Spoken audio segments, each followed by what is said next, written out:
I had to think for quite a while about who I'm officially predicting as Oregon's leading receiver. I've made my stat prediction for Dante Moore. I think he's in the low 3,000s for passing yards. I think he's in the mid 60s for completion percentage, high 20s, maybe around 30 touchdowns, and hopefully under 10 interceptions on the year. But then you get to think about, well, is it worth doing a segment on who's Oregon's leading rusher going to be? No, barring injury, that's going to be Mekhi Hughes. That is incredibly clear. But other ones, and drop your predictions in the comments below, are a bit more difficult. I'm going for it, and this is admittedly me wanting this to happen really badly because it would be fun and exciting, and it would just be another way to get the national spotlight onto Oregon, which is always a fun deal. I think Dakorien Moore is going to lead Oregon in receiving yards this year. I don't think it's going to be a huge number. I don't believe Oregon has a 1,000-yard receiver this season. The number of weapons that Dante Moore has to work with is really good, especially considering two former 5-star receivers are not available at this time and are not likely to be throughout the year. We'll see what happens with Jurion Dickey, and maybe Evan Stewart can get back healthy, but I have seen Evan Stewart around the team on the under construction videos. But when you have a receiving core that is as deep as this Oregon one and as experienced, I don't think you're going to have Dante Moore just locking onto one guy all the time. If he were to do that, I get the sense it would be Dakorien Moore. His NFL comp is Jamar Chase, and if you want to get excited, you can watch Dakorien Moore highlights. If you want to get even more excited, go watch Jamar Chase highlights. That guy is so unbelievably good, and Dakorien can be that guy too. But I think Dakorien's receiving yards by the end of this season, and I don't know if he gets off to a hot start. Certainly he's got the talent to, but even really talented true freshmen, regardless of position, can take a little while to settle in and adapt to the college game and get used to being out there on the field. I think as Oregon's leading receiver, he could wind up in the 700-yard range. I think he'll push for the Oregon freshman single-season receiving record, which by the data I have been able to find, and that is available out there unless there's something I'm missing, is Darren Carrington back in the early portion of his career when he had around 700 yards in his true freshman season. He was, I think, it like 705, 710, somewhere in that sort of range. I think that's what we're going to see from Dakorien Moore. And when you have a room that also has Justice Lowe and Kyler Casper and Gary Bryant and Malik Benson, those are four really I haven't even mentioned Jeremiah McClellan yet. Dakorien Moore could lead Oregon in receiving yards this year and have 600. I think that's entirely possible. Because who's the guy that I still haven't even mentioned yet? It's Kenyon Sadiq, who we all expect to have a big role in the offense this year. I thought about going in that direction. I'm sure some of you will make that prediction. I get it. Dude is not like any tight end Oregon has ever had before. He is still a tight end, and the number of times that a tight end pushes to be a team's leading receiver, usually Tyler Warren did it last year at Penn State. But why was he so involved? And Colston Loveland at Michigan as well, both first-round picks. Sadiq could be that too. Why? Why were the tight ends such a focal point? Because they didn't have the requisite receiving talent to allow their quarterback to spread the ball on the outside consistently. So I think Oregon has that, and I think Dakorien Moore is going to be awesome. He is one of my favorite players, one of the players I'm most excited to watch going into this Saturday, of which I could name, 30 that I'm stoked to see because there are so many new faces. I mean, Kenyon Sadiq has never technically started a game for the Ducks because Terrence Ferguson has been tight end one for 3 years in a row. We understand why.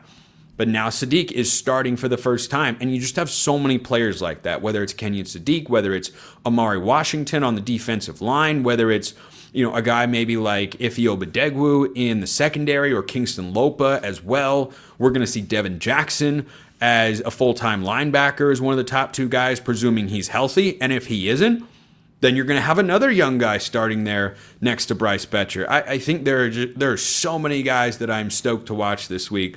I hope it's a stress-free game. I'm not trying to mess around with what happened at Idaho last year, or against Idaho, I should say. Like, let's make this look like the FCS game that it should. Get to a question later in today's show about that. And hopefully we get to see Austin Novosad as well and see him get some game reps. Maybe even a little Luke Moga. Maybe, no, maybe, possibly. Okay, we'll see. So that's the first thing I want to touch on in this segment. I'm going with Dakorien Moore. Guy's talent is just immense, and I think it could be a really, really fun combination for Oregon. And the other reason, let me just tag this onto my prediction as well. He's someone who can play the same position, mostly out of the slot, at receiver, that Tez Johnson did last year. And in this offense, who was the team leader in receptions the last 2 years? Tez Johnson. So, and Tez, I think, led Oregon in receiving stats in 2024, even with the injury. I'm going to double check that really quickly because we like being accurate. Yeah, Tez had 83 catches for 898 yards and 10 touchdowns this year, and he missed a couple of games. He wasn't there, I think, for the Maryland game. He went out early in the Michigan game. I think there might have been one more that he missed as well. He came back against Washington. He came back. So I'm going with Dakorien Moore, and I think Justice Lowe and Gary Bryant and Kyler Casper, Malik Benson, Jeremiah McClellan, I think we can see parts of all of them, but I'm really excited to watch Dakorien Moore next year. I think it's going to be really, or this year. See, we're at the point now. I'm so locked into off-season mode because it's been so long since we've seen games that I'm thinking, next season. No, that's this season right here, right now. It's game week. I'm really excited. So, one note I wanted to make. One of you dropped me a comment about this. I had been thinking about it before as I, kind of thought about it and listened to some other Oregon shows coming into the year. On my defensive two deep, I listed Ife Obadegwu and Jalil Florence as Oregon's two likely starting outside corners.